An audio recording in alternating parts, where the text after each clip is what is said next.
आज की कहानी का शीर्षक है भगवान के दिए दो रास्ते। तो एक बार एक बालक था, बहुत छोटा था और माता पिता उसके थे नहीं। तो अकेला था, तो कुछ ना कुछ करके उसको अपना पेट पालना था। तो उसके लिए वह फूलों के फूल के जो गुच्छे होते थे उनका जैसे फूलों को बंच बना के बेचा करता था। तो एक बार की बात है, वो जब फूल बेच रहा था तो बहुत सारे लोग आसपास जो थे वो मोलभाव कर रहे थे। किसी ने फूल खरीदे, किसी ने नहीं खरीदे, कुछ देख के चले गए। ये सब देख एक दूर से एक सज्जन व्यक्ति था, वो ये सब देख रहा था।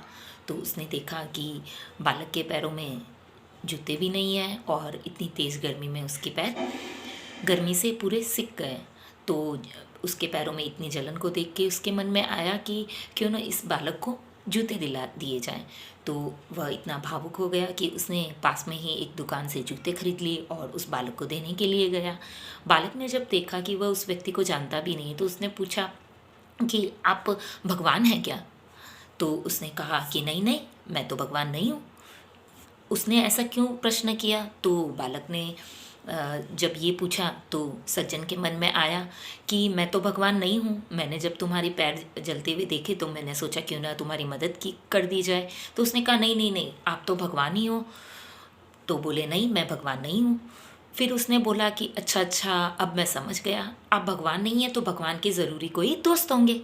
तो सज्जन ने फिर कहा, मुस्कुरा कर कहा, नहीं, मैं तो भगवान का दोस्त भी नहीं हूँ।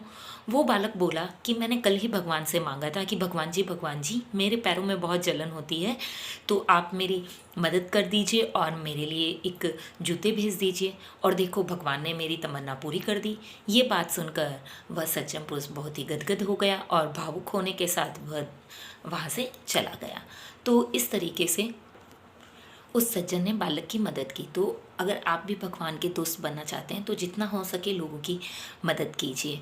और इस कहानी से हमें ये प्रेरणा मिलती है कि कोई भी व्यक्ति कुछ भी लेकर नहीं जाता है, या तो वह सब कुछ छोड़ के चला जाता है और या फिर कुछ जाना ही है तो कुछ दे के जाओ। तो भगवान के दिए दो ही रास्ते हैं, या तो लेकर जाओ या सब छोड़ कर जाओ। कोई भी कुछ भी साथ में लेके कभी नहीं गया है। तो आपको इस कहानी से क्या प्रेरणा मिलती है मुझे कमेंट सेक्शन में ज़रूर बताएं।